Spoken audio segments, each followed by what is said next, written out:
Hello and welcome to FM Scout. I'm Bood FM, and this is going to be the first episode, a little mini series that the FM Scout YouTube team are putting together. Now it's going to be a tactics series where each one of the team is going to talk you through their favourite tactic.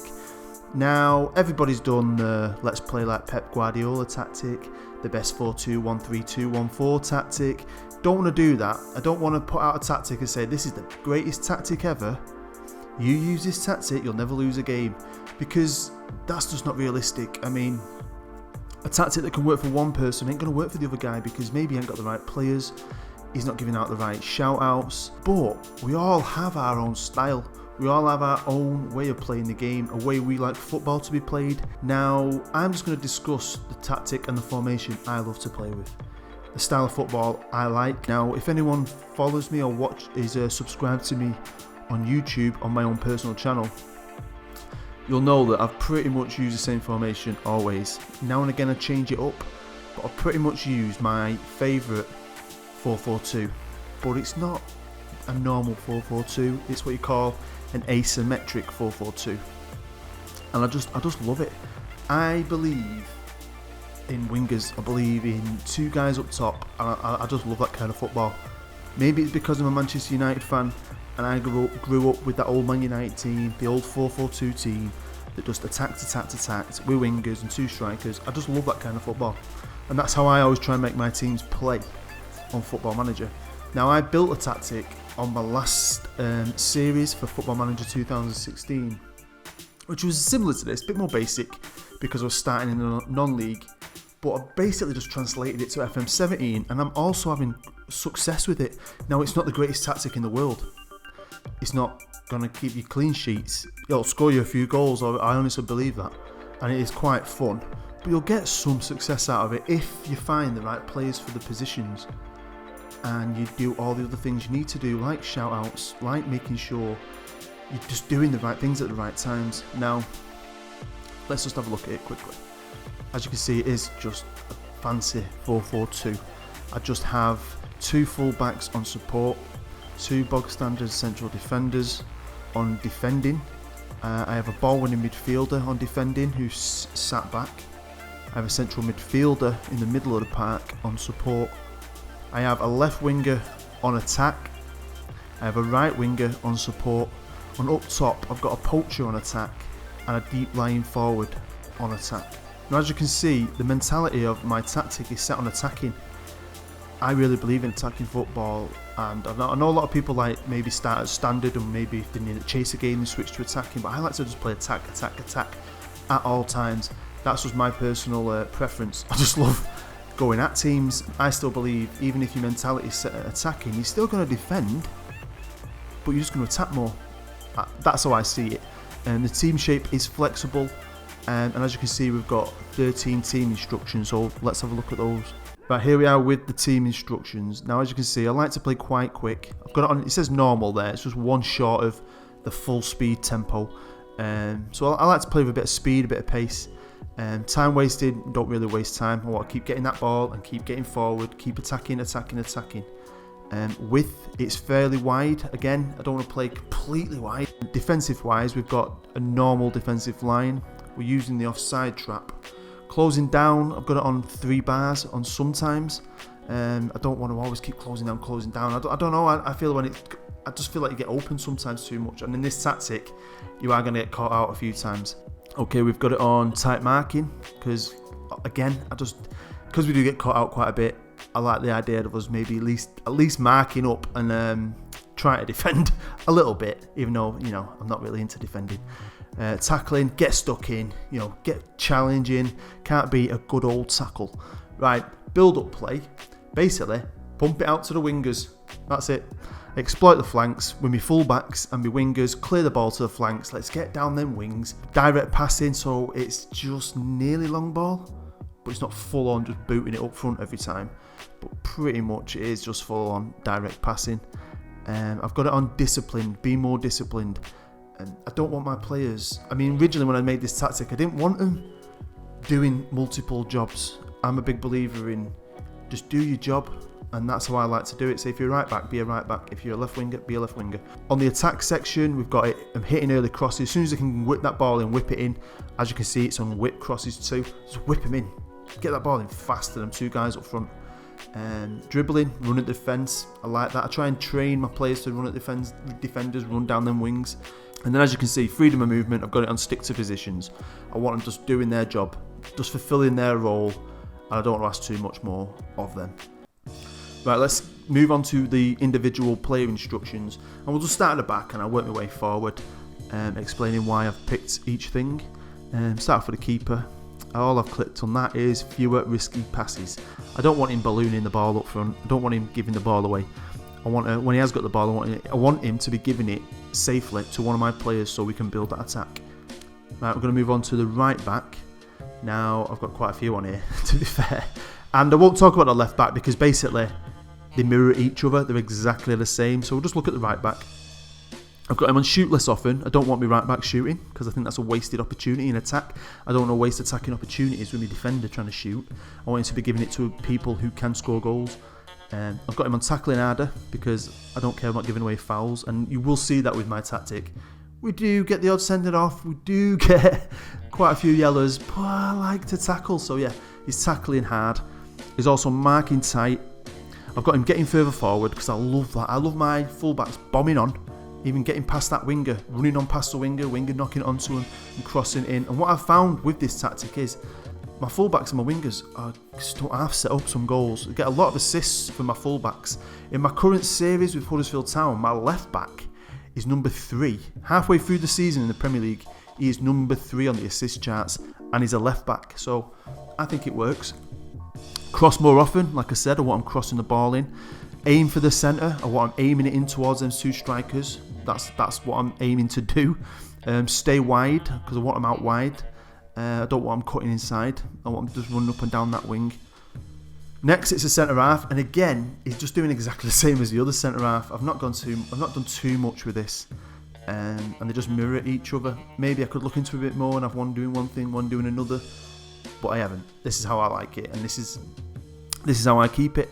So basically, I've got him tackling harder, marking tighter, and passing it short. So I don't want my centre halves basically ballooning the ball forward, trying to find a winger, trying to find a striker, trying to do a Paul Scholes pass. Nah, I want them, when they've got the ball, if they've got to pass it short. Pass it short to the next guy who can do something better with it. They've done their job in getting the ball back. Now give it to someone else, nice and easy. Moving on to my ball-winning midfielder. I didn't want just a defensive midfielder, an anchor man. I want somebody who can win that ball back, do a bit more with it, but he's basically just a defensive midfielder. So I've got him on shoot less, because I don't want him either shooting from miles out. I don't want him wasting attacking opportunities. I want them giving the ball to people who can score the goals. And that's why I've also got him on pass it short too. Because, again, he's a defensive midfielder. He's the one who's winning that ball back. And then I just want him laying it off to my central midfielder or to one of the wingers. Nice and easy. Let them guys get forward and you stay back. So that's why I've picked pass it shorter. Moving on to my central midfielder role. And he is just a standard central midfielder. In other series, other saves, when I've had better players, sometimes I have a roaming playmaker. But at the minute, I just prefer just a standard central midfielder, someone who's going to sit in the middle of the park and just do a job for me. Again, I've got him shoot less often. I don't want him wasting attacking opportunities. I don't believe he should be. Now and again, you'll get a goal from your central midfielder, which is, fair enough. They're always going to have a shot now and again. But I just don't want him wasting daft chances. And I've found that sometimes with midfielders. They'll just be cracking them from 60 yards out and they're never going to score. And it's just a wasted attack. I've got him dribbling less. I don't want him going on mazy runs. And I've got him tackling harder. He's a midfielder. I want him getting stuck in, winning that ball back and trying to get it to one of my front 4. Now let's move over to the left wing. Now what I've done is with my front 4, I've tried to find a bit of balance basically. So because my poacher's on attack and my deep line forward sat back a bit, I just wanted to balance it out with my wingers. So on the left hand side, he's set on support. Now I've got him shoot less often because I don't want him shooting either. Maybe you could have him doing that, but personally I don't want him to. I've got him doing more direct passes and aiming his crosses for the centre, and that's it. Getting up and down that wing and just crossing that ball in to my strikers. And I get a lot of assists from my left wingers. I've had average left wingers with 40 assists at the end of the season. because of just the way the tactic plays with him, and I find I have a lot of success from the wings. Switching over to my right side, and because I've got a deep line forward on the right hand side, I've got this winger on attack, and I've got him shooting less often, getting further forward, more direct passes, and again just crossing, he's aiming to the centre. Because I've got him on attack, that's why I've got him getting further forward, because I just want him attacking, and again just getting the ball to the strikers. Right, the first striker, let's start with the deep line forward. Sometimes I also switch him to a target man, and sometimes I have him on support. At the minute I'm playing with him attacking, because I just like to play with him attacking, and it seems to be doing really well. I seem to get good goals from both my strikers at the minute on my current series. So yeah, deep line forward. Shoot more often, because why not? He's a striker. If he's got a shooting opportunity, I want him to be shooting. Dribble less and fewer risky passes. Again, fewer risky passes I pick that because I don't want him doing stupid balls. I want him maybe laying that nice simple pass off to the other striker or to one at wingers. I don't want him wasting chances, basically wasting passing with a stupid pass. I want him to find a nice simple ball to someone else if he has to. Last but not least, it's my poacher, and he's the main man usually in my team in this formation. Whoever plays poacher usually finishes the season top goal scorer. Even with someone who's quite good, they usually end up scoring a good amount of goals, and I think that's just basically because of the way this tactic plays, and I just really enjoy it, and I love having a poacher. I love having a guy up front with a bit of pace who can score goals with a big guy next to him. I just think I'm a bit old school, but that's just how I like it. So I've got him shooting more often because I want him banging them in whenever he can. Ease off to tackles because he's a forward and he's the main forward, and strikers can't tackle in my opinion. So if I put ease off tackles, he won't try and do any silly tackles. I've got him passing it shorter as well. I don't want him trying to do post-goals passes either. And I've got him moving into channels because he's the guy leading the charge. He's the guy who needs to be running onto these balls, maybe from the deep line forward, knocking them onto him. And that's just the theory behind that as well. Right, set piece wise, I've never really messed around with these too much personally. Other people might find more success with it. I'm not the biggest fan, but I've tried to do something and it seems to work okay. It worked better for me on FM16. I scored quite a few goals from corners, knocking it out to the edge of the box and blasting them in. And when it comes to me defending on my corners, I'll be honest with you, I've not really done anything with it. I don't find any issue with it. I don't feel like we concede a lot of goals from corners. I've got 2 guys in the post and a load of guys in the box, and that's what more can you ask for? Again, with the free kicks, I've not touched these. I'll be honest with you, I've just left it standard. Attack and defend, I've just left it as it is. Now, if we look at the analysis of the tactic, it's alright, I think. I quite like what it does, I'll be honest with you. Against higher rated teams, we create more chances than we get against us. Similar rated teams, again, it's a similar stat.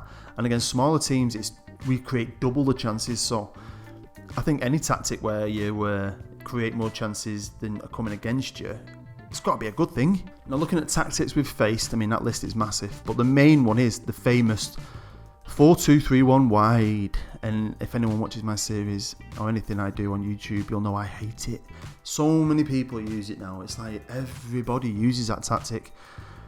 And that's why I like to be a bit different. But also, it's a tactic I come up against the most. And we have a lot of success against that tactic. And that's why I think sometimes I've beaten good teams who on paper have got better players than me. But when you look at that, we create 30 chances playing against that tactic.